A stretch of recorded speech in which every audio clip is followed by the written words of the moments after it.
एक रात थुंग थुंग काम से घर लौट रहा था। रात गहरी थी और उसे जल्दी घर पहुंचना था, क्योंकि उसे पता था घर पर उसकी बीवी और बच्ची उसकी राह देख रहे होंगे। लेकिन कुछ दूर जाते ही अचानक उसे सड़क के किनारे एक बूढ़ा आदमी दिखा। उसका चेहरा अजीब सा था और उसके आसपास कुछ पुरानी गुड़ियाएं रखी थी जिन्हें वह बेच रहा था। देखते ही थुंग थुंग उसके पास गया और बोला, बाबा, इतनी रात में यहाँ दुकान लगा के रखे हो? भूतों को खिलौना बेच रहे हो क्या? ये सुनते ही बूढ़ा कांपते हुए बोला, नहीं बेटा, 3 दिन से कुछ नहीं खाया है। अब चलने की भी ताकत नहीं बची, इसलिए दिन रात यहीं पड़ा रहता हूँ, बस इस उम्मीद में कि कोई एक खिलौना खरीद ले। ये सुनते ही थुंग थुंग को तरस आ गया। उसने सोचा, एक गुड़िया ले लेता हूँ, इनका भी भला हो जाएगा और मेरी बेटी भी खुश हो जाएगी। फिर वह एक गुड़िया खरीद कर घर की तरफ लौटने लगा। लेकिन जैसे जैसे वह आगे बढ़ रहा था, उसके हाथ में उस गुड़िया का वजन अचानक बढ़ने लगा। इसलिए घबराकर वह वहीं रुक गया और गुड़िया को नीचे रख दिया। लेकिन तभी उसे उस बूढ़े की एक अजीब सी आवाज सुनाई दी। थुंग थुंग घबराकर पीछे मुड़ा, लेकिन वहां कुछ भी नहीं था, न वह बूढ़ा न कोई दुकान। थुंग थुंग को अब सच में डर लगने लगा। तभी उसके पीछे से एक और आवाज आई।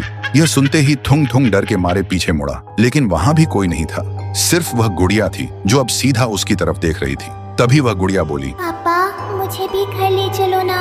बोलते ही उस गुड़िया का आकार धीरे धीरे बड़ा होने लगा। यह खौफनाक नजारा देखते ही थुंग थुंग की सांसें तेज हो गईं और अगले ही पल उसे जोर का दौरा पड़ा और वहीं गिरकर मर गया। फिर सुबह उसकी बीवी और बेटी को पता चला, एक गुड़िया के साथ मीरा के पापा की लाश रास्ते के किनारे पड़ी थी, जो वह मीरा के लिए ला रहे थे। लेकिन उन लोगों को यह नहीं पता था कि वह गुड़िया खुद चलकर पापा के पास आई थी, ताकि एक एक करके सबको अपना हिस्सा बना सके। और तब से ही मीरा ने उस गुड़िया को अपने पास रख लिया, अपने पापा की आखिरी निशानी मानकर। फिर धीरे धीरे वह गुड़िया मीरा को अपने बस में करती रही और फिर एक दिन उसने मीरा को भी अपना हिस्सा बना लिया। लेकिन पति और बेटी को खोने के बाद माँ पूरी तरह टूट चुकी थी।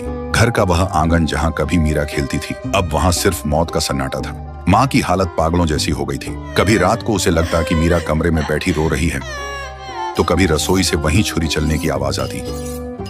लेकिन जब वह वहां जाती तो दिखाई देता कोई नहीं था। अब वह दिन भर रोते हुए गांव गांव भटकती और चिल्लाती रहती, मीरा, मीरा, मेरी बच्ची, वापस आ जा बेटा। पति के मरने के बाद वह टूटी जरूर थी, लेकिन मीरा के जाने के बाद वह पूरी तरह बिखर गई थी।